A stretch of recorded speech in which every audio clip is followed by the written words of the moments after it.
નમસ્કાર દર્શક મિત્રો, મિરર ઓફ ધ વર્લ્ડ ન્યૂઝમાં આપ સૌનું હાર્દિક સ્વાગત છે। વડોદરા શહેરના ટીમ સહાય ટ્રસ્ટ વડોદરા દ્વારા રક્તદાન શિબિરનું આયોજન કરવામાં આવ્યું છે।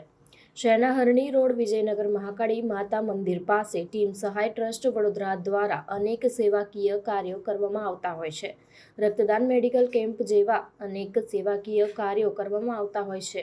જ્યારે રવિવારના રોજ રક્તદાન શિબિરનું આયોજન કરવામાં આવ્યું હતું, જે સમગ્ર આયોજન વિજયનગર મહાકાળી માતા ચોક ખાતે આયોજન કરવામાં આવ્યું હતું। સમગ્ર આયોજન જયેશ પ્રજાપતિ દ્વારા દર વર્ષની જેમ આ વર્ષે બ્લડ ડોનેશન કેમ્પ પણ કરવામાં આવ્યું હતું, જેમાં સૌ કાર્યકર્તાઓ જોડાયા હતા તેમજ આજુબાજુના વિસ્તારના રહીશોએ લાભ લીધો હતો। વોર્ડ નંબર 6 વિજયનગર કાળકા માતાનું મંદિર હરણી રોડ ખાતે ટીમ સહાય trust Vadodara PIB group આરએ back office charity drive December અંતર્ગત અને જેકે ગ્રુપના સહયોગથી આજ રોજ અમારો 16મો બ્લડ કેમ્પ છે અને આ કામ અમે છેલ્લા 8 વર્ષથી કરી રહ્યા છે। એક વર્ષમાં અમે 2 બ્લડ ડોનેશન કેમ્પ કરતા હોઈએ છીએ। એ અંતર્ગત આ 16મા બ્લડ કેમ્પનું આયોજન કરવામાં આવ્યું છે। સવારે 10 વાગ્યાથી કાર્યક્રમની શરૂઆત થઈ છે અને બપોરે 4 વાગ્યા સુધી કાર્યક્રમ ચાલવાનો છે।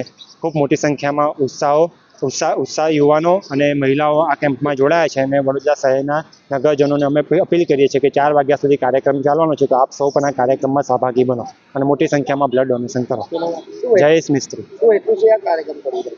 હવે આવનારા દિવસોમાં આપ સૌને ખબર છે કે ફેબ્રુઆરી પસશે પછી માર્ચ મહિનામાં તાપમાનમાં વધારો થશે, એટલે અત્યાર સુધીના અમારા અનુભવ પરથી જોવામાં આવ્યું છે કે જેમ જેમ ગરમી વધતી હોય છે એમ બ્લડ ડોનેશન કેમ્પ ઓછા થતા હોય છે અને ઇન્ડિવિજ્યુઅલ બ્લડ ડોનેશન પણ ઓછું થતું હોય છે। એટલે અત્યારે આવનારા 2-3 મહિનામાં બ્લડ કેમ્પમાં બ્લડ બેંકમાં બ્લડની ખૂબ મોટી અછત સર્જાવાની છે।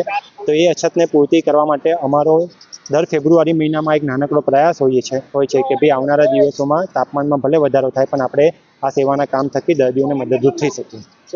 જયેશ મિસ્ત્રી।